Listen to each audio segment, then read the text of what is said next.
Greetings, my name is Schmaltzy Cynic, and today we're going to be talking about Trifox. Now this game was one of the many demos available during Steam's last sale, so the footage you're seeing is the only gameplay I could record before the demo was taken offline, as well as some gameplay features only available from the trailer.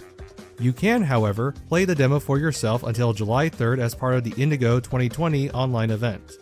If you are curious to see more gameplay, you can always check out the footage I recorded without commentary, as I'll post both of these videos at the same time. So that just leaves us with two important questions. What is Trifox, and is it worth your time? To cut right to the first answer, Trifox is a triad of various inspirations that all cultivate into a unique twin-stick shooter, action RPG, and collectathon hybrid. If that description sounds like one too many developers trying to pitch their ideas for a game, then let me make a simpler picture.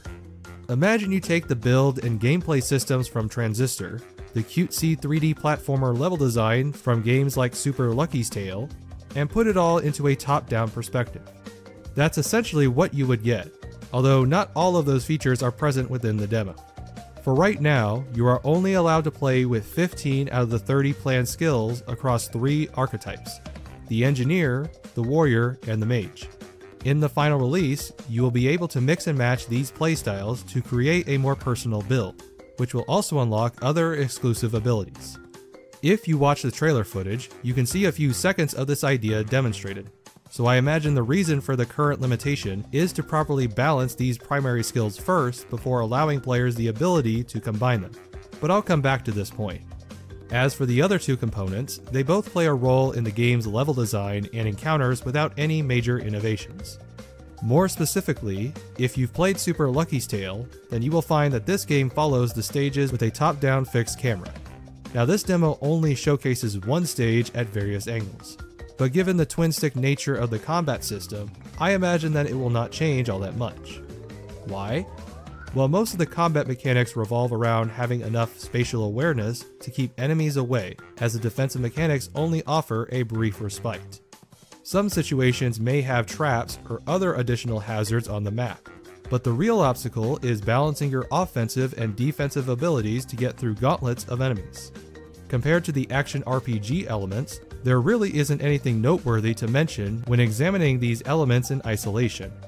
However, it's when you put all these ideas together is where you begin to see the beginnings of an idea. But that's the extent of the whole experience. Considering that there is no planned release date, I can only assume this demo was more of a playable proof of concept rather than a small taste of the final product. In fact, there are far too many core gameplay blemishes and balancing issues here to believe all the mechanics have been finalized. For example, while the demo automatically assigns you as the Engineer, its skill set is nowhere near as effective as the other classes.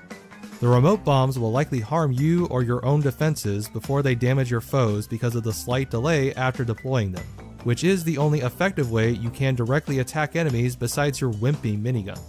Instead, you're encouraged to group up the enemies before deploying the traps, or to plan them out in advance. Secondly, the Engineer's helicopter ability makes precise platforming way too unpredictable compared to the simplicity of a teleport or a leaping attack.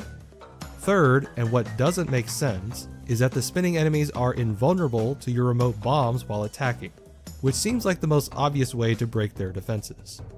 No one class offers a way to break the animation, but the Engineer will have the hardest time dealing with them.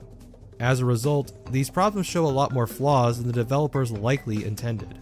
This isn't to say the other two classes are not without their share of problems, but they are better equipped to handle the situation. If any one class feels overpowered, it's the Warrior, who can easily dash through crowds and send them away with a whirlwind attack, which basically breaks the boss fight at the very end. Additionally, the class's energy usage is way too generous and easy to mow down tougher encounters, making him the ideal playstyle for speedrunners. On the other hand, the Mage has the most balanced moveset of the 3, but due to the unpredictable nature of the projectiles, it could take too much control away from the player, a concession likely from the fact that the game is designed primarily around a controller. Normally, your choice of input devices wouldn't affect your game as much, but there is a world of a difference in playing Trifox with a mouse and keyboard versus a controller.